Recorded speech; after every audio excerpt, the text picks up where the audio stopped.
Hey folks, thank you for tuning in into this brand new episode of Contributing Today. On behalf of the Contributing Today team, I want to extend a warm welcome to you. Um, Before you kick off, I want to make you aware that we have a code of conduct. You can find our code of conduct on our website, Contributing Today. And well, it basically comes down to be nice. If people are not nice, please reach out to us. Our contact details you can find in the code of conduct. But let's hope we're all friends here. I'm Suzanne. I'm your host for today. I work as a developer relations lead at Spotify for Backstage, which is an open source project.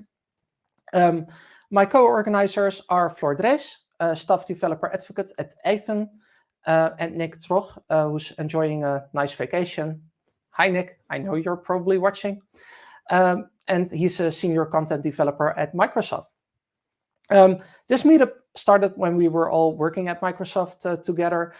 We've developed this format around the annual FOSDEM conference in Brussels, but also Hacktoberfest.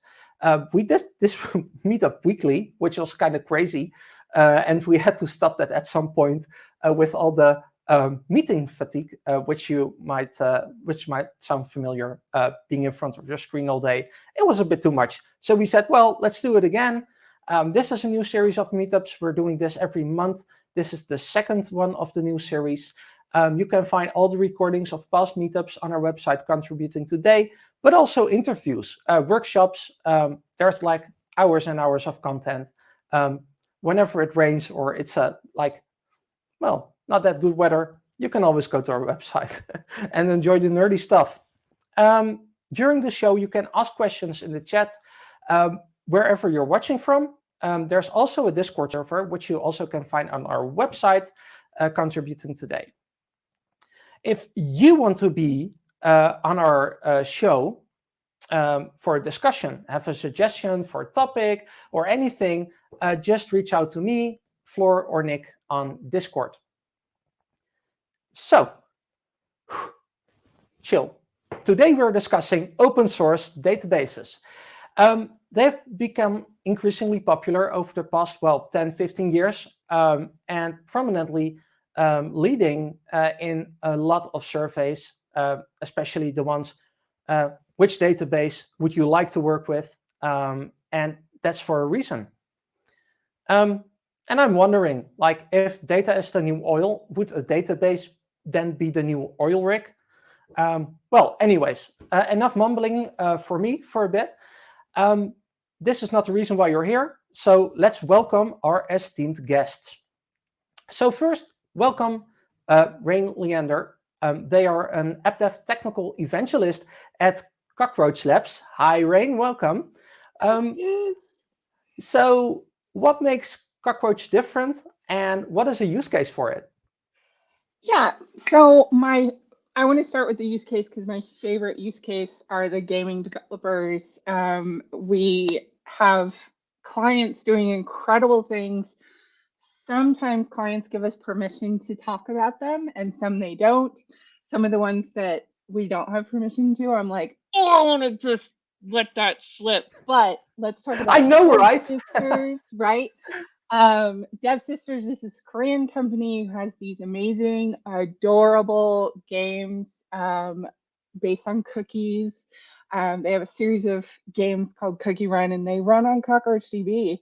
Every Friday, I was doing a Play with Roaches stream where I just played with games that were running on Cockroach TV. So let's go to what Cockroach TV is about. It's a distributed SQL database designed for speed, scale, and survival, which is where the cockroach comes in. It survives anything, and it's trusted by innovators all around the globe. I myself am a Python developer, so I'm most interested in the gaming, and it's the fun stuff, which I realize, finance stuff is fun too, but that's where my heart is with the gaming. Yeah, I noticed that a little bit. A little. Little, You, just you may have seen me on Saturday night doing an escape room. I'm kind of have an addiction there. Cool. Well, welcome on the show. Thank you. The next guest is Gregory Stark. He's a senior open source PostgreSQL developer at Ivan. Hello, Gregory. Hello. Hello. So what makes PostgreSQL different and what's the use case for it? So PostgreSQL is an SQL database. It's kind of the boring old standard SQL database, but what's kind of it has a reputation of being very stable and reliable, and it does all the sort of traditional SQL database things of having live backups and replication and being able to be backing up your data, your transaction log stream as you're doing it, and recover to different points in time. But what's interesting is because it came out of originally an academic environment and then an open source group of developers that were really more interested in the kinds of problems that open source developers get into, rather than it wasn't originally a commercial endeavor with a particular target market. It's actually highly extensible, so you can have code written in languages like Python or Java or a number of different languages. You can do traditional database things like triggers written in these different languages. You can add new index types. You can add new, and now you can add new table storage formats. It's the traditional SQL database, but developed by with the modern mindset of being extensible, customizable system. It's actually kind of exciting to think of the different things you can do with those that extensibility. It doesn't sound boring at all. I meant that it occupies that niche, that business, the traditional SQL database is like a business thing, not like an IT thing, not a developer oriented like software project, but it's not. It kind of exists in both worlds now because it is that thing, but it's the open source version of it, the developer oriented flexible Yeah, and version. about the non-commercial, we're gonna that's actually one of the first questions. So I'm looking forward to hearing more about your thoughts on that. The next guest is James Sewell. He's a senior developer advocate at Timescale. James is probably the best person to ask what makes Timescale different, and tell us why we'd use it.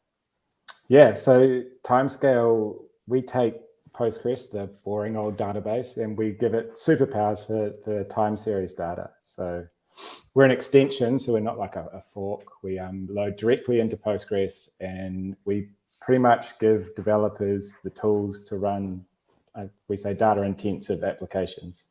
So we've got a lot of data, and it's all coming in with a timestamp on it, and we provide ways to interact with that data, to analyze that data, to ingest that data, to do whatever you need to do to get that data back into your applications.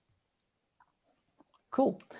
Well, welcome. And if I think about vector databases, I can't help stop thinking about that movie, Airplane. Give me your vector, Victor, ready for clearance clarence. But Laura Hem is our last guest to join. And she's an ML product researcher at CMI Technologies. And she can tell us all about weHave and what we would use it for. Hi, Laura. Yes, thanks, Suzanne. So we are making an open source vector database, which is probably new to a lot of you. And a vector database is something you can use if you're using or working with unstructured data a lot. And with unstructured data, I mean long pieces of text, images, videos, those kind of things. With traditional databases or like SQL databases or traditional search engines, The best you can do in terms of search will be keyword matching, for example, if we talk about text. So you need to match an exact string of text. Well, of course, we know that the world around us is a bit more complicated than that. So, for example, we have one word which can mean different things, or the other way around, so different words for the same concept. And we use these kind of semantics, in this case language, to store data items according to their meaning instead of just a row of numbers or text. So this brings us to doing semantic search, doing automatic data classification based on semantics, doing image search, reverse image search, those kind of things. And we're making this, of course, Google's doing kind of similar thing, right? But we're making this publicly available.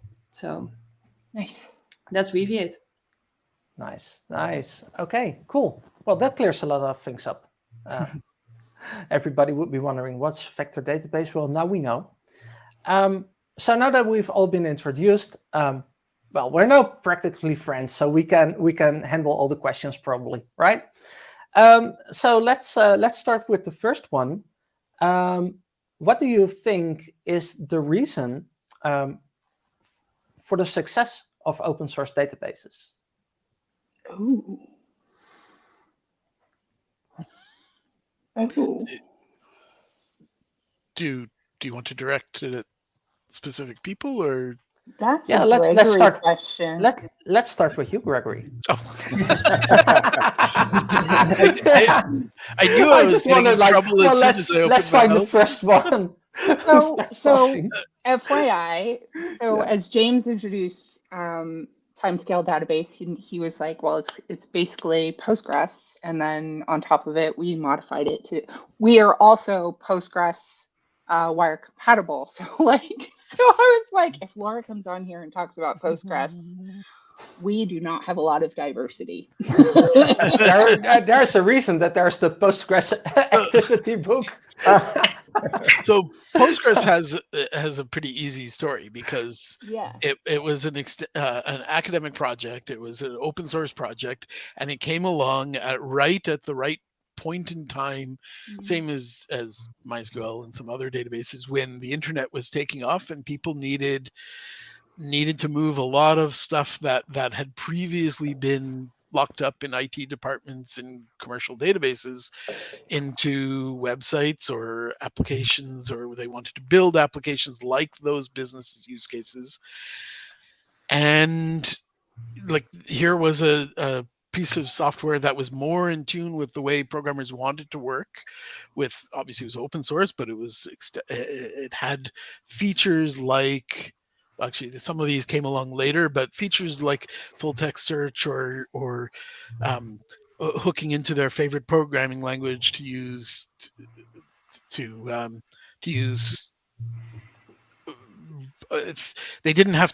weren't tied to a development platform they didn't want to use. They could use PHP or Perl or Python later. And it was written by fellow programmers of the same generation, and that were there to talk to on mailing lists, and you could influence its development. So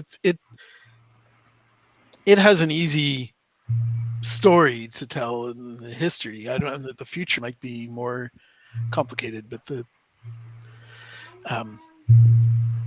being able to write extensions for it, I'm not sure if that's the key to its success, but it today I think it's the key to its success, because things like timescale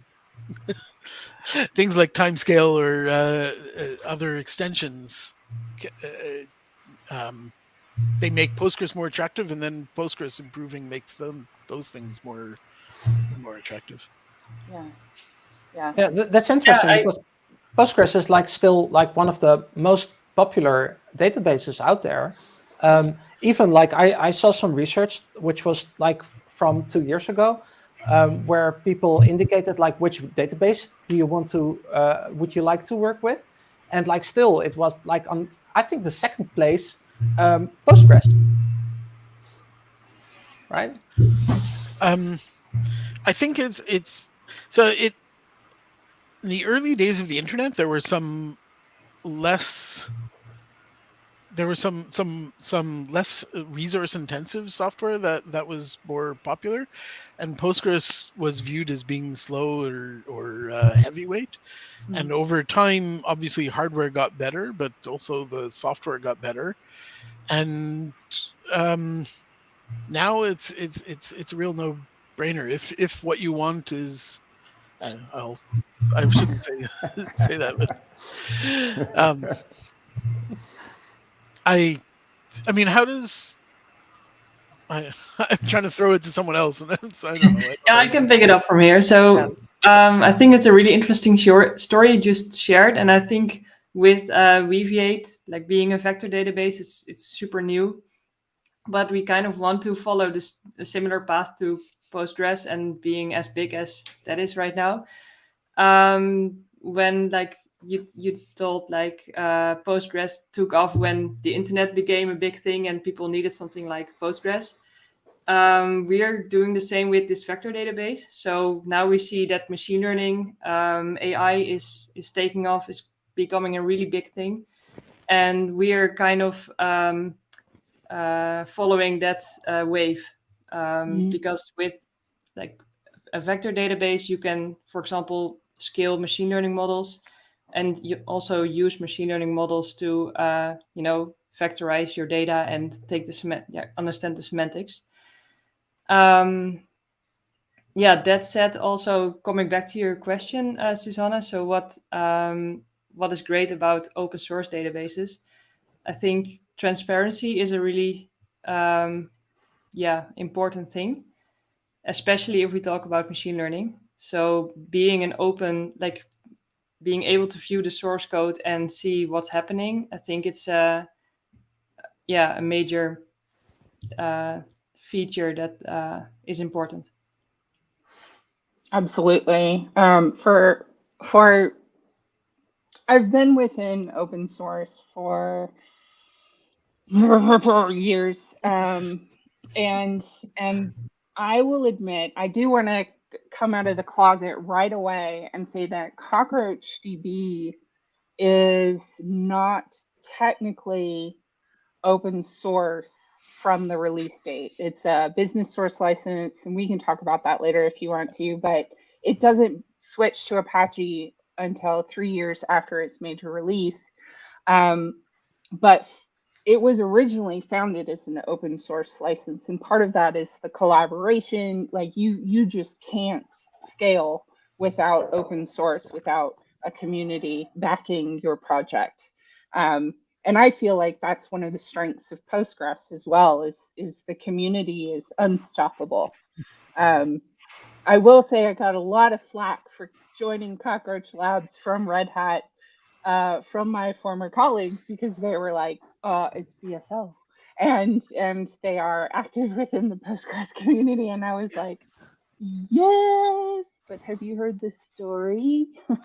And it kind of sucks. Like, it's part of the problem with open source is that if you do put your code out there and you're a smaller project, a larger company that has more resources can then take your code and offer it as a service and charge, and you can go under. And it's amazing companies like Red Hat, the huge companies who have the open source business model, who have been successful, but it's also very prevalent, the number of companies that have started with the same intention and just gone under, which is sad. To me, open source, I would love for everything to be open source, frankly. The world should be open source. But I'm not in charge yet. Just not yet. What about you, James? What about how is open source databases wonderful? Well, I mean, it's funny.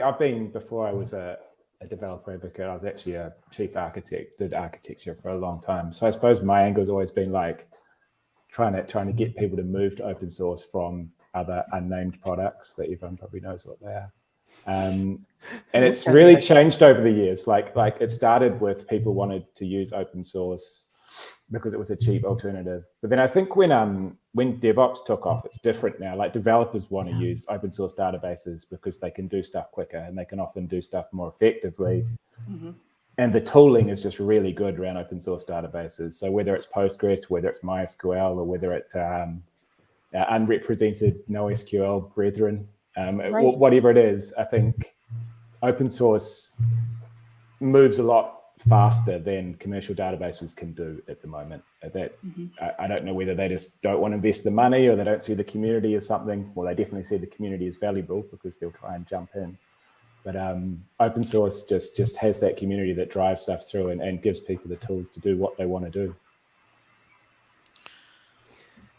So, yeah, well, there were a few mentions about like licensing. And that's a big topic because like we've seen databases moving from either like a more closed license to a more open license, but also the other way. So what's your opinion on, well, moving the other way and restricting usage? Yeah, I'll start. This one's mine. I think I told you mine. already, like, when it's coming, when is it coming? Yeah. So first of all, I want to say that while I have owned my own business, I was a contractor years and years and years ago. I didn't do it for very long because I don't like finances. But I understand the idea of why someone would go a restricted route ultimately, which is why I joined Cockroach Labs, having had those conversations. So the story is, by the way, if you're new to Cockroach Labs, it was founded 7 years ago, and originally it was two guys who came from Google who were like, Google Spanner is a brilliant concept. Let's rebuild it and make it open source. And so originally it was founded on Apache, 100%, company started up and whatnot. In 2019, companies that shall remain unnamed, basically the three founders made a difficult decision to switch to this business source license, which is something that MariaDB originally wrote. And the reason why they and Cockroach Labs went to this business source license is because there were very large companies that had as a service.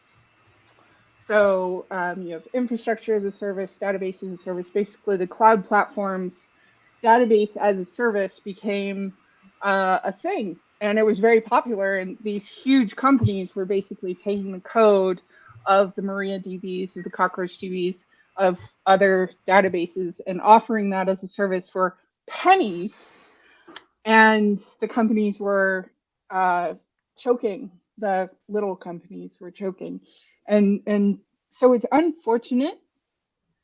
And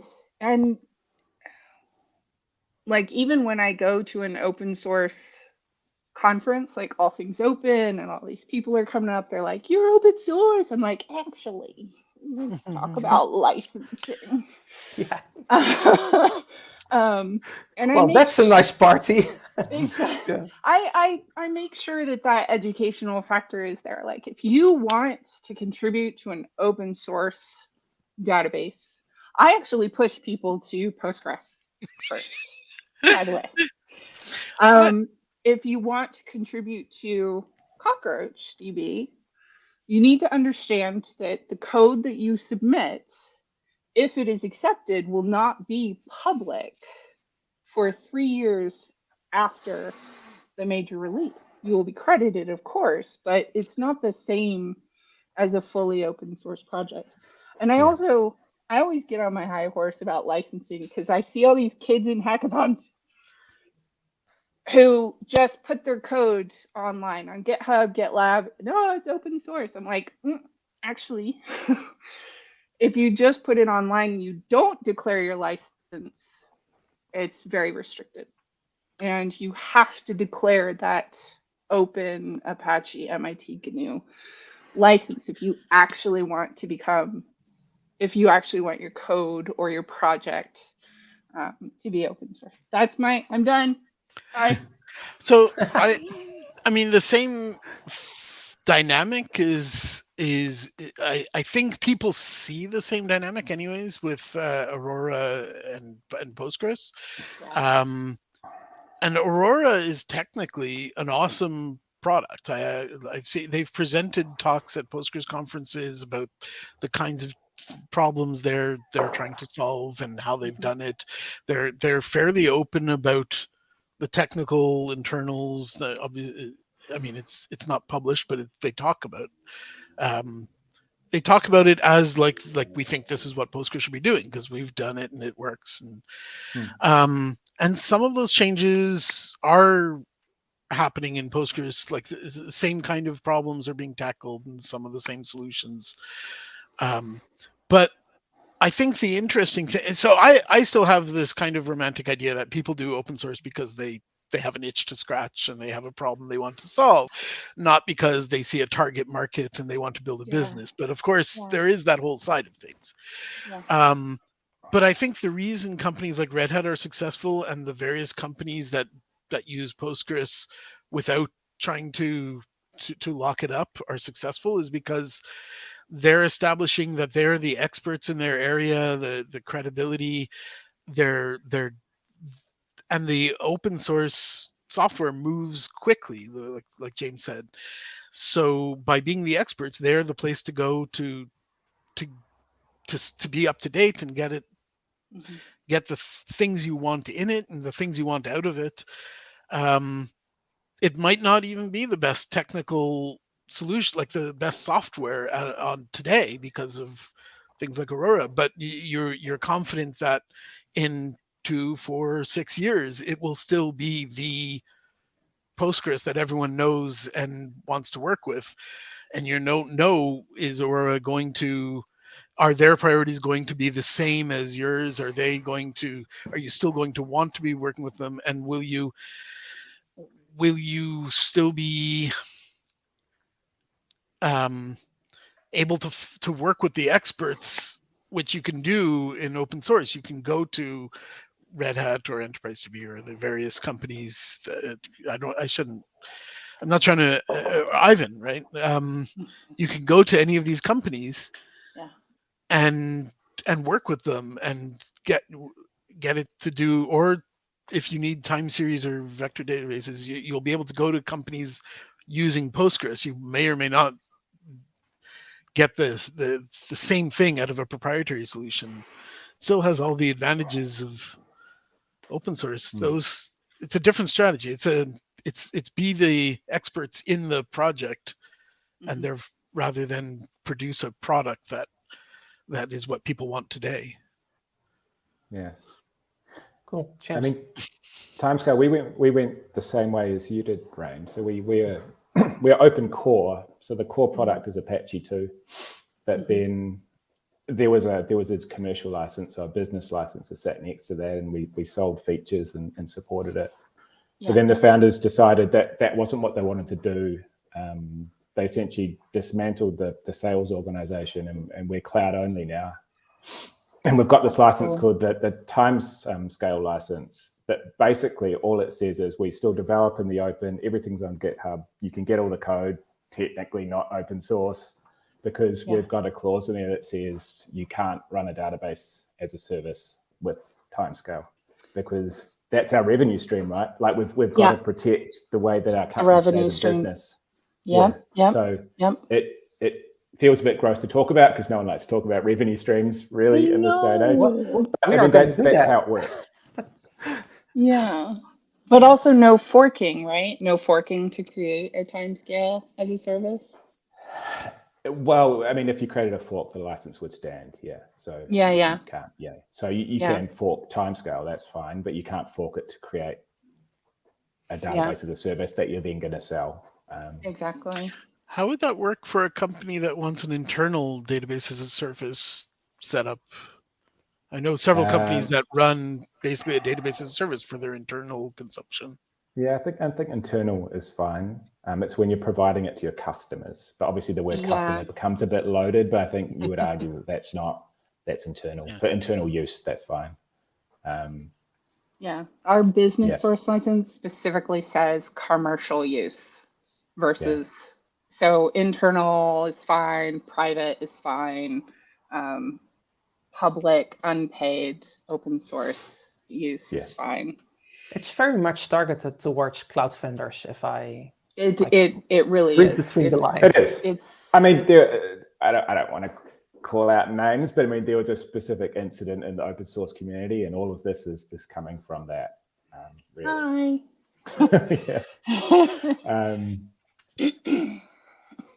And I mean, at timescale, we are like particularly at risk here, right? Because we're an extension. Like any cloud vendor could load up our extension full and then have it on in a day. Really, you just put the files on there and load it up. And I mean, some cloud vendors have said, Apache 2, great. Microsoft have timescale on there. It's Apache 2. They don't have the TSL features, but they've got the open core stuff, and that's amazing. Okay, Laura. We have, like, BV8 has a BSD3 license. To be honest, I'm not sure really like about all this licensing stuff. But so far, like, it's open core, open source, everything is open, what we have made so far. But I assume that you can also not like run it as a service to your customers and then like building a business around it, because that's essentially what we are doing, of course. But honestly, I don't know. That's fine. Licensing is a complicated topic. So I'll leave it to someone else. And licensing is also one of those things. It's kind of like motorcycles. You don't really notice motorcycles on the road unless you know someone who owns one or you own one. Licenses you don't really think about unless you have had an experience, negative or positive, with a license. Exactly. Like it's usually the quiet partner. But it is a very important topic, so you need to have someone who needs to think about that for your product. Well, I think it was particularly like. Go ahead. I think particularly open source licenses as well. It's like a passion topic, right? So the open source people who really like to talk about open source licenses, I think you alluded to before, like sometimes people show up at a conference and really want to talk about your license. It's amazing that they're so passionate about it, but it's often a very different perspective to talking about like giving back to the Postgres community, which is kind of like a different thing, but like kind of like for us, we can't have one without the other, right? That's what it comes down to. Well, if you want to establish yourself as the experts in time series databases and especially in Postgres area, or like if you're not involved in the community, that's not going to happen, right? Like that's how you do it. So it's very visible who's actually working on a problem publicly versus the ones that are off on their own. Exactly. Cool. I wanted to tell that we have spent the whole episode talking about licenses. And I had to plug it. Floor said that I had to, so.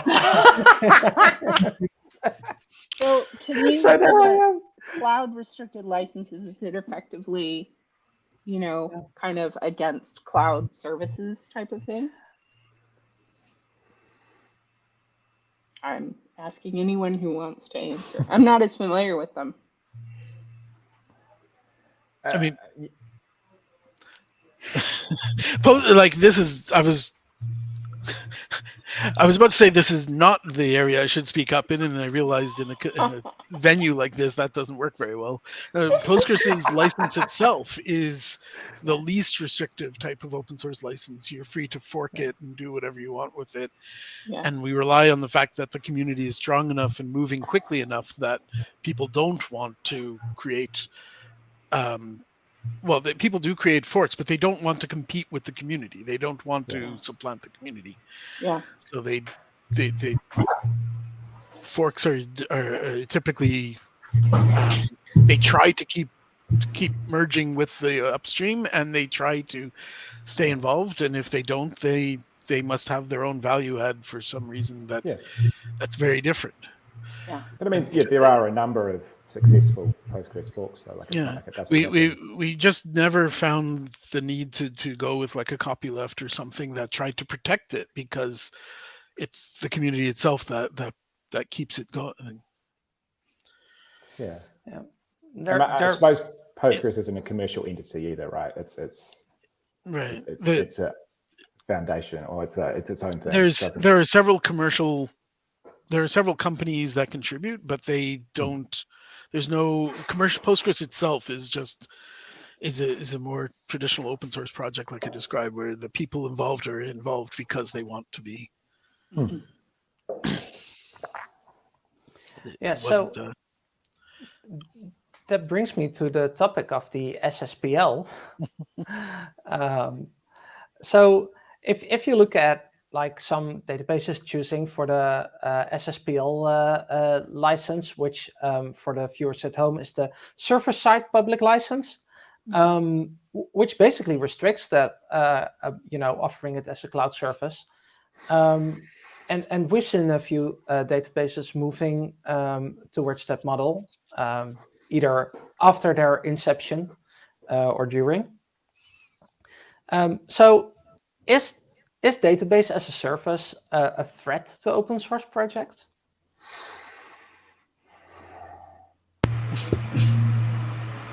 No. I think that's also the reason why they exist in the first place. Because I think most people who are writing open source code essentially or eventually want to get some money out of it in some way. And that happens usually like making that database as a service. Yeah. So maybe that's necessary. I don't know. Yeah, I mean, I think it's just an inherent direction that a company can take, right? Like you can go down the professional services and support route, or you can go down the database as a service route. Yeah. And increasingly companies want to go down the database as a service route because it's easier. And I suppose it's seen as a more modern approach. Whether or not that has any legs, I don't know, but obviously a number of us are doing scalable. Yeah. And I suppose that it allows you to be the experts in your technology and be the ones that are pushing it out there. I still think it's really unfortunate that these kind of licenses are needed. I would love to live in a world where that's not the reality, but it is the reality. Yeah.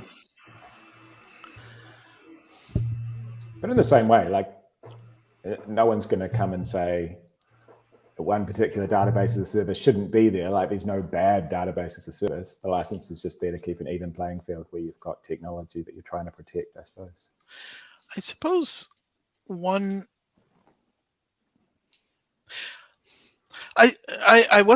this wasn't what I was thinking of when I looked at your questions and prepared, but I suppose there is a bit of a downside, because if you're producing a database as a service or any service, it is a commercial endeavor.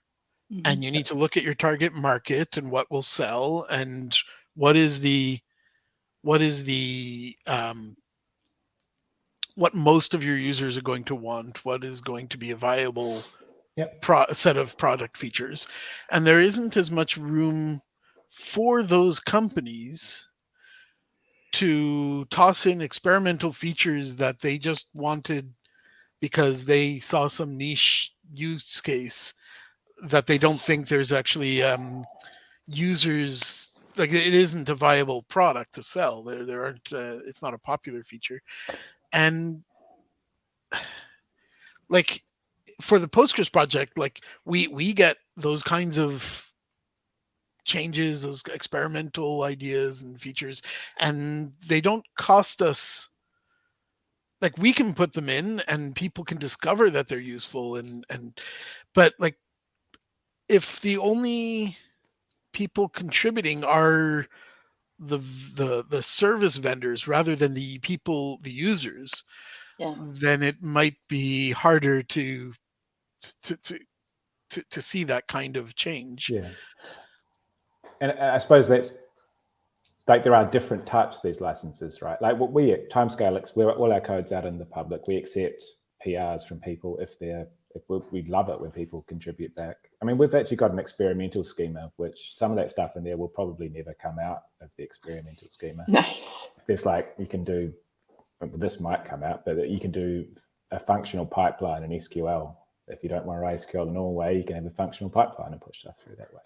But I think that's a really good point. Like, and that's perhaps like a differentiation that comes back to like a company that needs to make money to survive versus Postgres.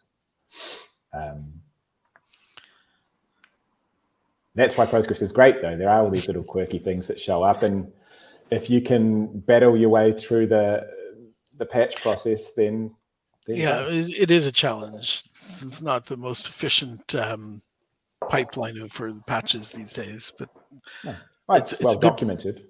It's a good problem to have so many people wanting to commit to contribute, but it's a challenge.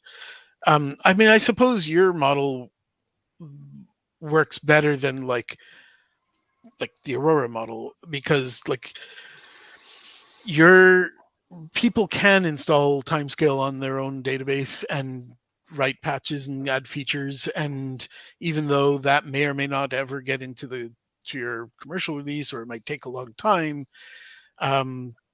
they can try and contribute it back. Absolutely. And they can audit our code if they would like to before they run it. They know what we're doing. Going back to the Aurora one, obviously we know that Aurora is bolting Postgres over S3 to some extent. But I mean, how they're doing that? I mean, I quite like, on a technical level, I quite like Aurora. Oh, I think it's amazing. Yeah. And like I said, they've told us, they've presented a lot of the ideas and the things they think it does well. It's a, like, they're not getting users sending them PRs though. Like it doesn't fit their model. No, and they're not giving back to the Postgres project either. I'd like if they gave back more. Yeah. Oh, it'd be amazing. Yeah. But like if everyone used Postgres by using database as a service products and none of them ever installed it themselves, they wouldn't be sending us patches. They wouldn't be saying, well, it really should work differently, or maybe less so. But they can't, like, you can run Ivan or other database as a service and find a problem and go and install it on your laptop and experiment with an extension that you want, and then hope that it, like, submit it to Postgres, so that if you're using like Ivan, which runs like stock Postgres, then eventually it would be available to you anyways. That's more like your model, like the Timescale model. Yeah. I mean, I suppose that's a great thing when you've got the building block that's an underlying open source database that everyone is to some extent bolting onto. So we're an extension. Cockroach is using the protocol, like it's all interrelated. So that works as long as the database as a service is only part of the ecosystem. Yeah, Exactly. Absolutely. Yeah, if it was only database as a services, then that, I mean, I think everyone can acknowledge that on-prem needs to exist. Like, people need to be able to do stuff themselves. Absolutely. If only for development and experimentation. I think even in production. So do we see more development going towards hybrid? Like, a lot of stuff is going to the cloud, but also with data being the new oil, does that affect like open source adoption? Because of data gravity?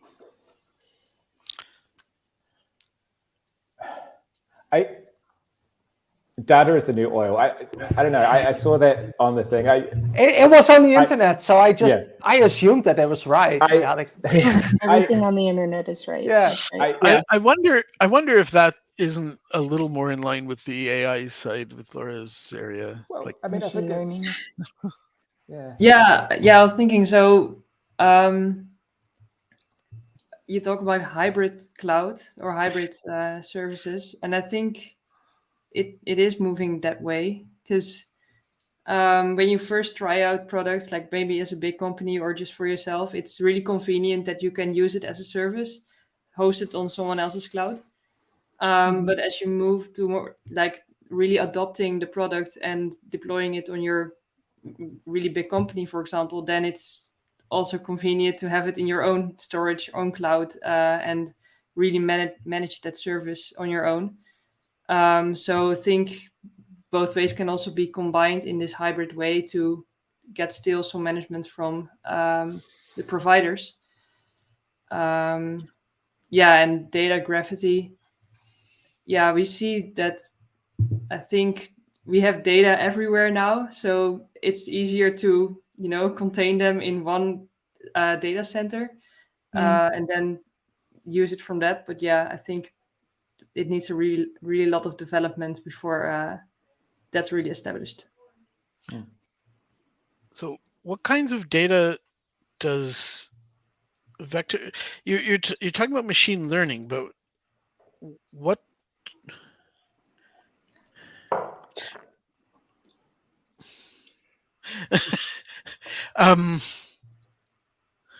what kind of, like, I think the data is the new oil thing is about finding value in your company. Like if you're an airline or something, they always talk about trying to like they still work the same way they did 50 years ago, just computerized, and they're slowly discovering in the last 10, 20 years that they are actually in an IT business, because if they look at the data they have, they can sell so much more value than what they what they were, and they need products, I imagine, like machine learning based data products to extract more value out of the data that they have. But is that the kind of business that would use your product? Is that? Maybe a more easy example is a e-commerce web shop, which is a little bit smaller example, where you have like a lot of products, and customers have a search bar on the top and they want to find a product. You don't only want to do it on keyword, like exact keyword matching, but you want to understand what the user wants and understand what the products are to match those, to find good results. And that's related to for airline companies, that's of course you also need to search flights, but also you have a lot of information contained in the actual flights, the airplanes that you have, where they fly, so really connected to everything. I suppose it's the whole, every company's a software company is what you are. That's the analogy. I mean, I would say every company's a data company now.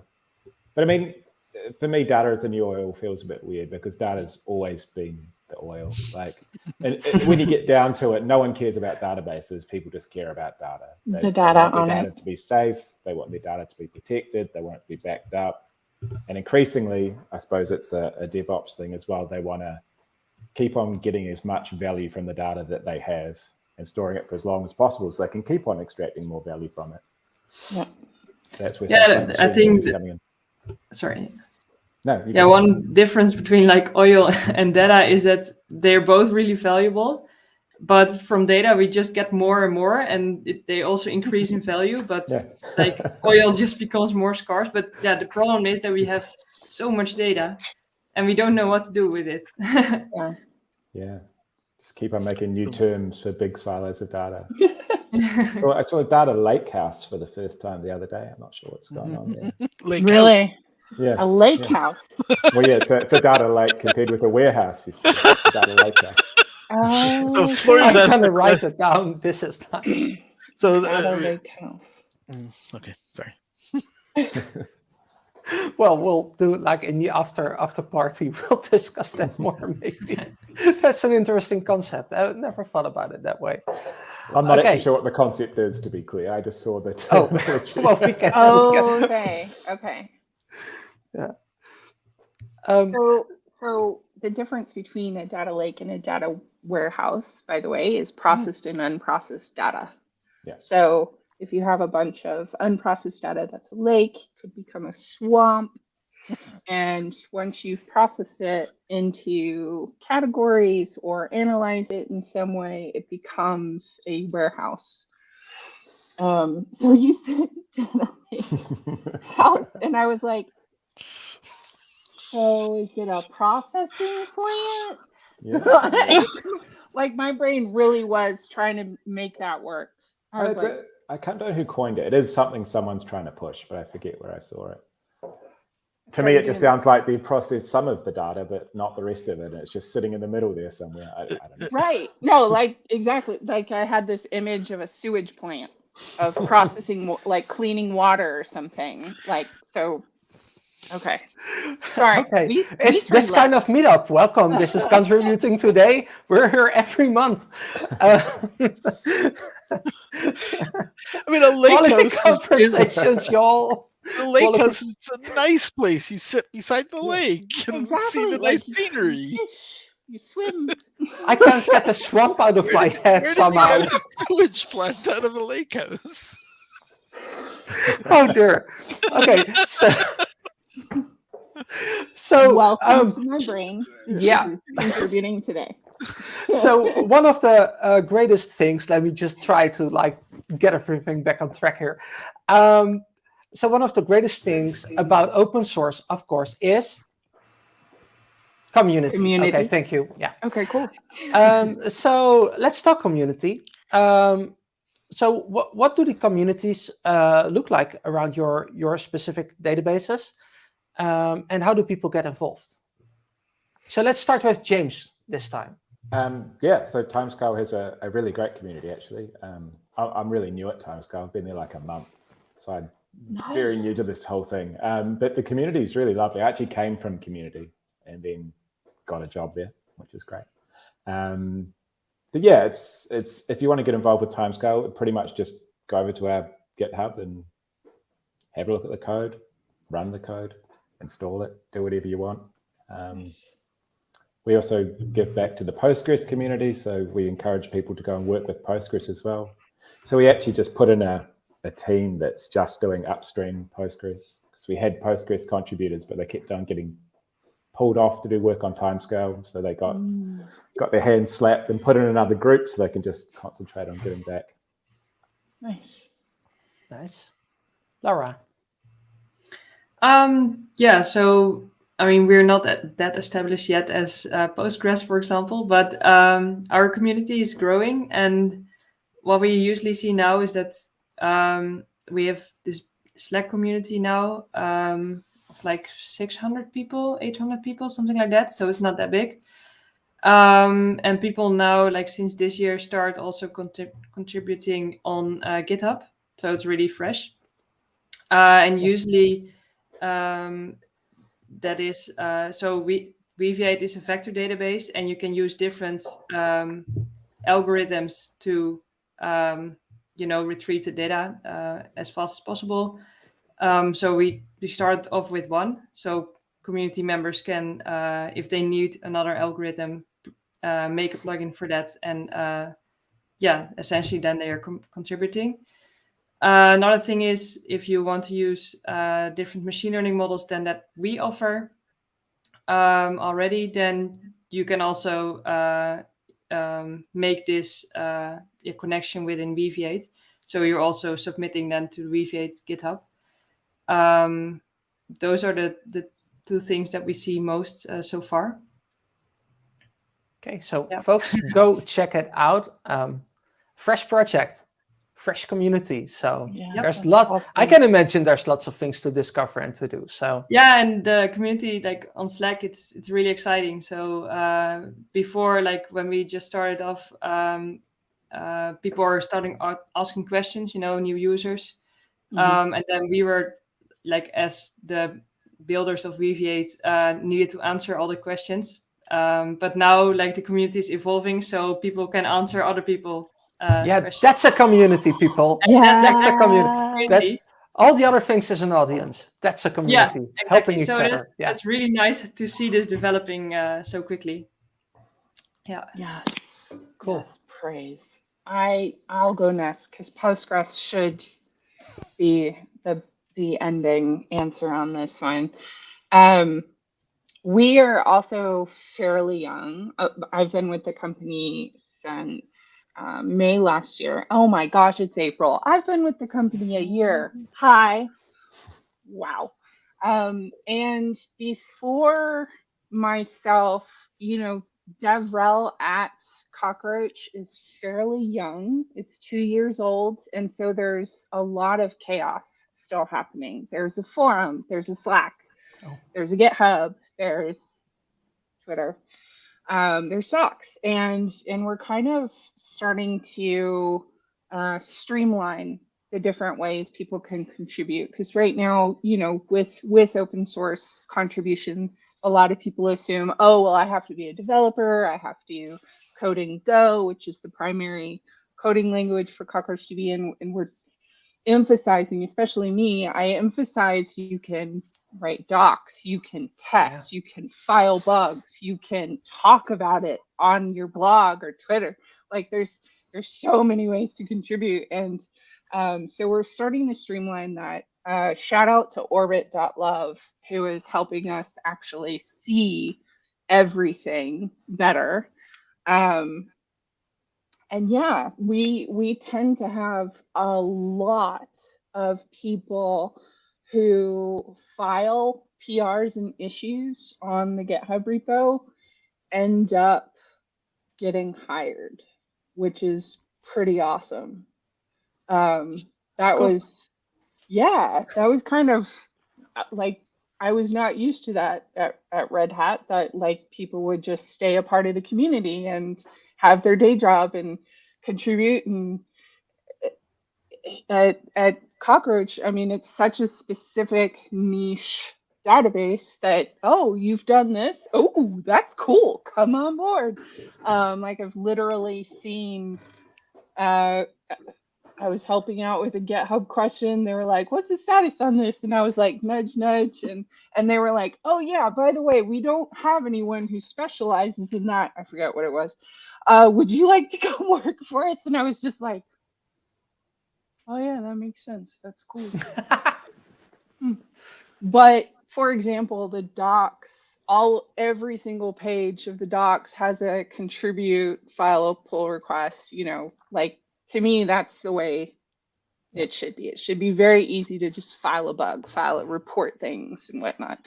But yeah, if you want to contribute, join wherever you're comfortable, because we've got it all, and get in touch.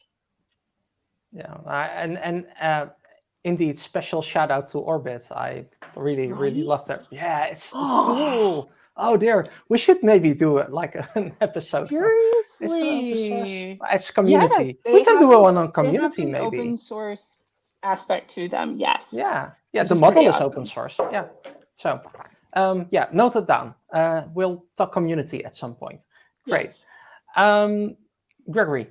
So the Postgres. So one thing to note, like Rain was saying, like, code is not the only way to contribute to these projects, or at least the contribute to open source projects.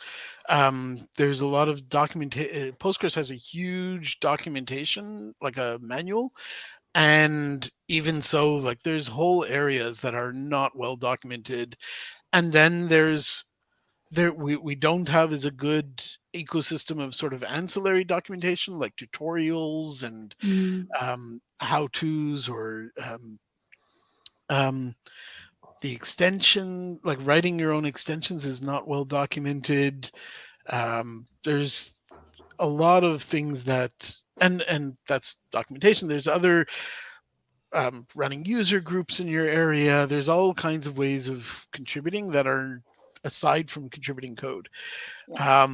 The actual online community is, as I said, Postgres is an older project. Is entirely mailing list, email based. There's if there's forums or GitHub repos and so on, they are sort of mirrors or tangential Yeah. groups. The community itself is there's two mailing lists that are, there's actually a whole long list of mailing lists, but there's two that are the main mailing lists. There's PGSQL General, which a link just went by, and then there's PGSQL Hackers, which is really for coding on Postgres itself. So if you're just getting involved, almost certainly PGSQL General is a better place to discuss the problems you're having. And they're very high volume, these mailing lists.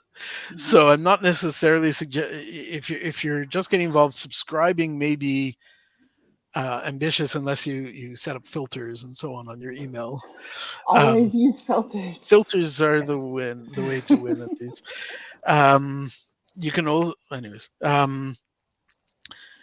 So general is usually users posting the kinds of problems they're having or the problems they need to solve, the things they're trying to solve with Postgres.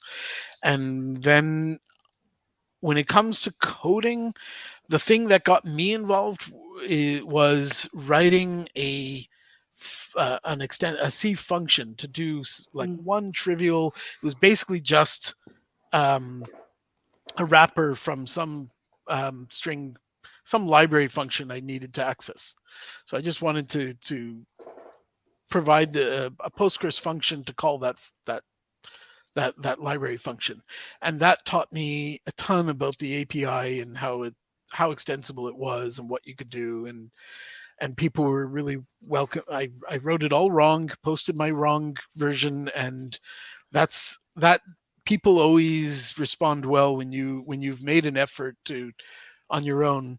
Yes. They're happy to help you along, and it's almost unfortunate, really, because there's lots of enthusiastic people that would love to get more involved, and they don't necessarily have all the tools they need to just jump in on their own. But it's just a natural human thing that if someone's made the effort to try and do it on their own, then you're happy to help them along, and you get more of a response.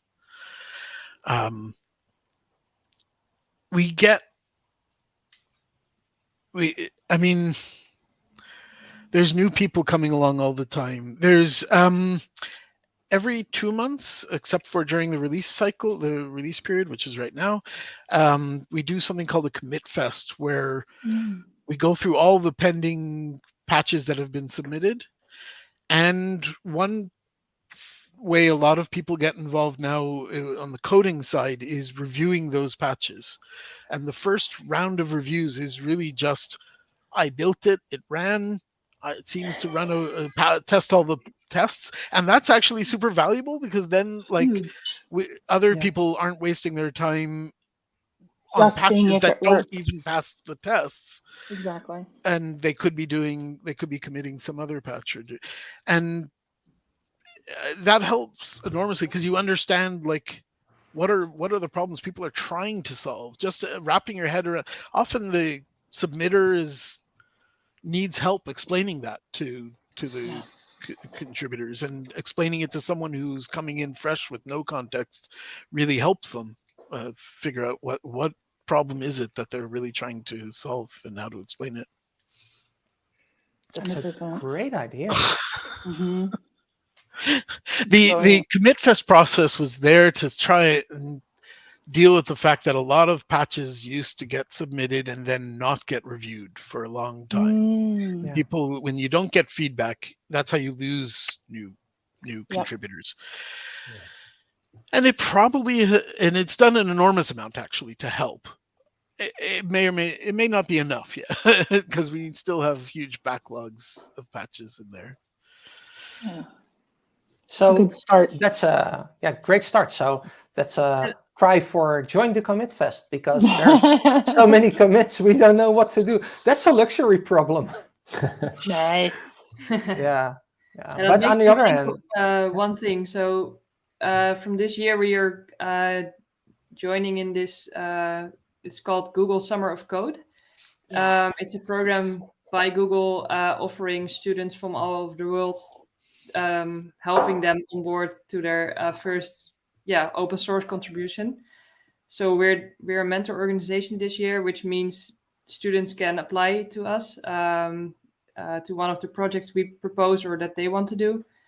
And then over like a period of 3-4 months, we will mentor them, guide them, help them, getting involved in the community and making their first commits to open source. Nice. I love those. I love Yeah. those. So Postgres is a Google Summer of Code project as well. Yeah, makes sense. An awesome project. Yeah. cool. Very good idea. So, yeah. So yeah, basically it comes down to look up one of these fine projects, do something, just like find out, like go through the documentation, something missing, just like edit it, start somewhere. If you don't know where to start, just like throw it out on the IRC in an issue, like, hey, I'm looking at this and this, can you please help maybe somebody somewhere? But really, because every project is eager to have new folks in there and have them coming back to contribute. And contributions is not only code, it's not only documentation, it's also answering a question on Discord or on Slack or whatever is being used, giving a conference talk. Like, these are the things helping projects along, helping them attract new contributors, more contributors, new adopters, and well, depending on how the project is funded, it will down the line always help the project also being funded and thus being there for the future. I had like 10 questions only about funding, but we're already over time, so let's just do the closing question. And yeah, let's start with a, I think, feel good one. Where do you see the movement going? Is open source here to stay? Oh yeah. I mean, absolutely. So I've been like, I think it was 92, 93. No, sorry, 96. It was 96 when I first heard of Red Hat. And it was one of my friends was a computer science major, and he was like, "Have you heard of open source? This is thing." And I fell asleep because it was not my jam. But years later, I ended up at Red Hat, and just thinking about like my first introduction to open source versus my introduction now, and just the movement in those 11 years I was with Red Hat. Like, we now have, like, Microsoft is a member of the Linux Foundation, and AWS has an entire open source program office, and like, obviously the big companies, the mainstream is finally realizing that this is a viable business model and collaborative model, and that you can, excuse me, another high horse moment, you can actually change the world with this license. Whereas before it was something that, a couple of hackers were doing in, over there, kind of like a license. You didn't think about it. Now, Ubuntu, for example, has made Linux operating system that just works, that you can actually play those movies immediately without extra hackery beyond installing the operating system. And I think now that it's become the time to dopamine for people is so much shorter, it's seconds instead of days, weeks, months of hacking. It's definitely here to stay.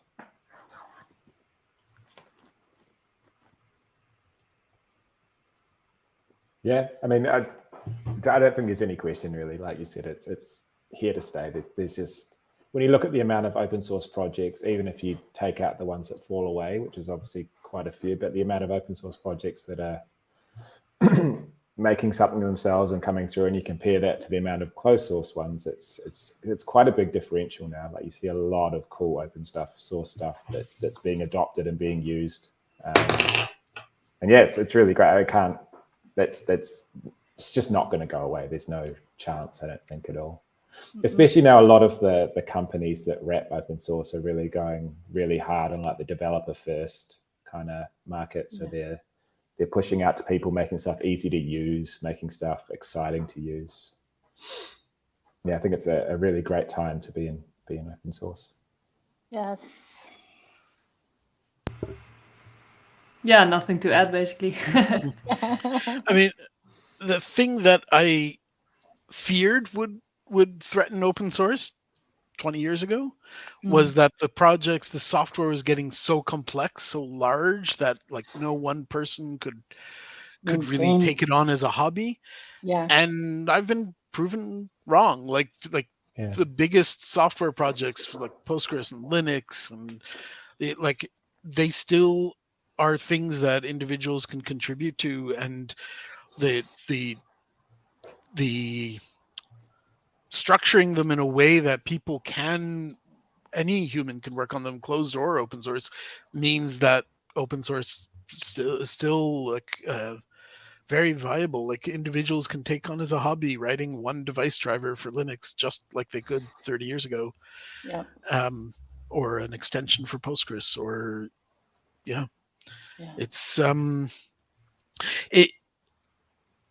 it's a privilege to be able to do that. Like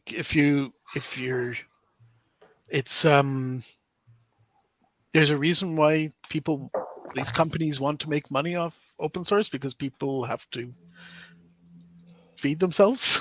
I mean, so being able to get involved as a hobby early days in a project, it's a privilege, but it's still very possible, and still very, like, the people doing that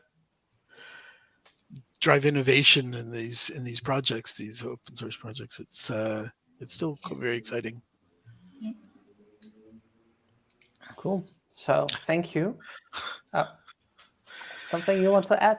No, I think that's fine. I think I put it in a weird way, but that's fine. Cool. So thank you all for joining us for this meetup. I had tons of fun, but also learned a lot about open source databases and how the world is moving, and things to think about, like licensing and who maintains the project and how do they make money? Do they make money? Is there a healthy community? These are all things which go beyond the technology question, maybe, like, is this the database I want to use because I want to launch this cool microservice? So thank you for enlightening us all. This session is being recorded, so probably you're watching the recording and made it to the end. Well, thank you then. You're diehard. Yay. Woo! We love you. Bye, Mom. And okay, sorry. And so you can also find all the other recordings of the other sessions on our website, going way back when we first started. Also some maintainer interviews, contributor interviews for projects. So if you are seeking a project, there are some interviews, and you can learn what they are seeking. They all say documentation. They all say just go for it, just join us. Whatever you want to do, come here. We love you. And the same goes for these database projects. That's it for today. The next session is next month, and that would be May. Oh, I'm so well prepared. Oh dear. 8th? May 8th? I will 8th. I remember seeing a date. I could totally be making that up. It's Do not let me misguide you. 11. So on the 11th of May, and it's about ducks. So that's also a very, very interesting topic, I think. So see you next month. Please join the Discord. And docs, documentation. No, please. Okay. Let's just quit it. Let's do the awkward way. Bye. Yeah.